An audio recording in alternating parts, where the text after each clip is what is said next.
We're joined now by Rikki Arundel from Hull, who's a professional speaker and coach and talks about issues of gender identity. Very warm welcome to the Sunday Politics Good to be here.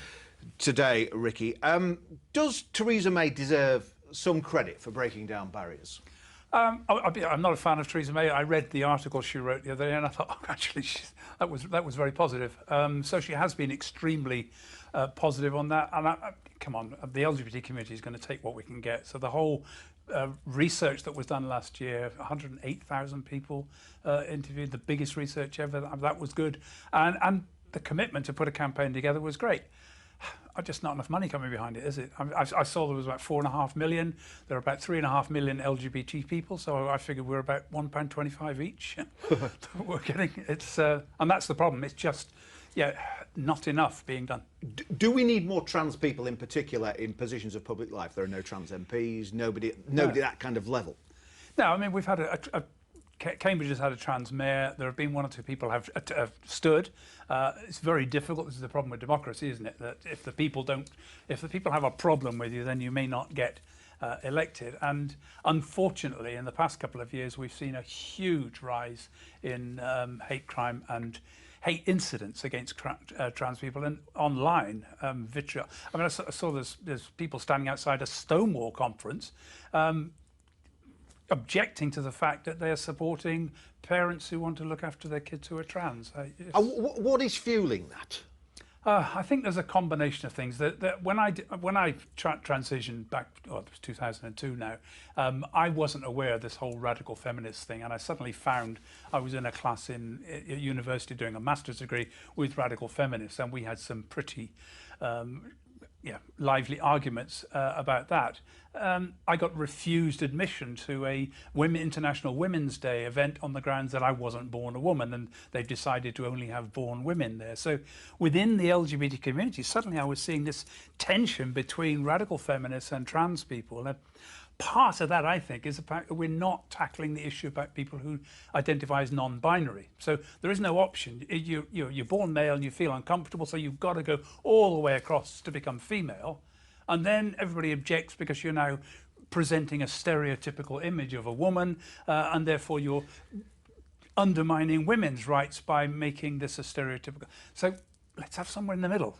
Thousands of years we've had genders in the middle, and this is, I think, the big thing we're going to see over the next few years is a growing demand for non-binary, X on the passport, X on driving licence, X on birth certificate, so we can actually, I'm neither male nor female, I'm somewhere in the middle, and I'm not quite sure where that's got to be. And I think we might then start to see a lot more happening. Do you think that is something, Tracy, Brabin, that could attract widespread support? Well, I certainly am very proud of the Labour Party's history when it comes to LGBT and trans rights. I have two young daughters.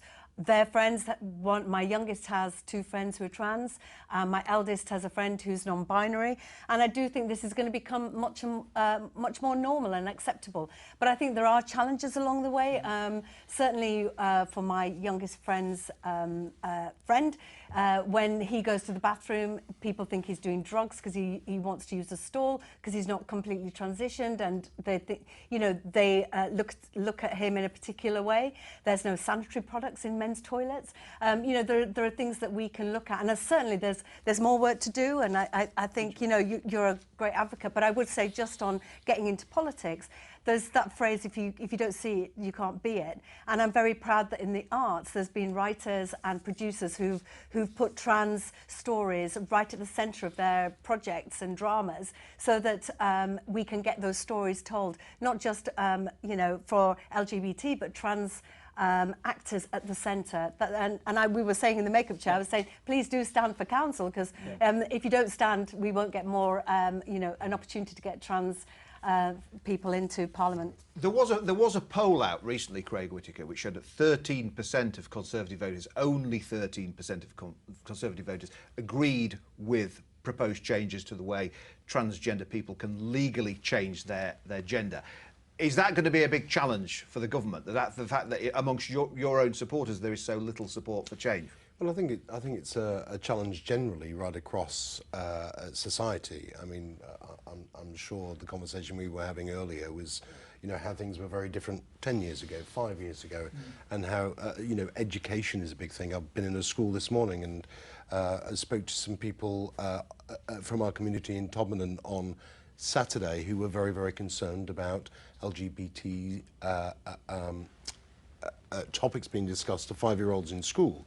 And they had a real fear about that, but it was only when I sat down and spoke to them and explained to them that I've actually seen the presentation myself, and they should actually be going along to speak to head teachers and people like that. You start to break down these barriers, and I think we've got a lot of work to do in that area. Does that worry you then, Rikki, the fact that some parents are clearly very, very sceptical about what their children are being Two stories I can tell you about this. A couple of years ago, I was invited in Hull to go and do some training for the staff at a school because the principal was changing gender. A couple of years later, Pride 2017, I bumped into her and said, "How are things going?" Oh, she said, "I had to leave, too much pressure from governors, pressure from parents." And the kids were actually okay. This was a PRU unit, and they were actually quite perfectly okay with what had happened. So I didn't even need to go back and do training for the kids because they were okay with it. Now, up until a couple of years ago, I just never got invited to go and speak in schools. Since then, I'm now doing almost one a month. The schools need more money for this because they're limited in terms. I've cut my fees to an absolute bare bone to try and get into schools because I want to do it. It needs to be done because I think that's where the big change happened. I had a big hate crime against me in 2008. Kids for a whole month throwing stones at my house and everything. It was all young people. Most of my friends who've had hate crimes against them, it's been young people. So if we don't tackle the kids, now I'm getting in there, I'm speaking to sixth forms, I'm not speaking to younger ones much now, they're still struggling out because everybody's worried that there's going to be pressure from parents, pressure from pressure groups. And the reality is the kids, they want to know about this. If you speak to them, explain it, the hate crime goes away. Thank you for your thoughts today, Rikki. And thank you both to Tracy Brabin and to Craig Whittaker. We have to leave you there. That's all we have time for. We're back same time next week. Do enjoy the rest of your Sunday. Bye-bye for now.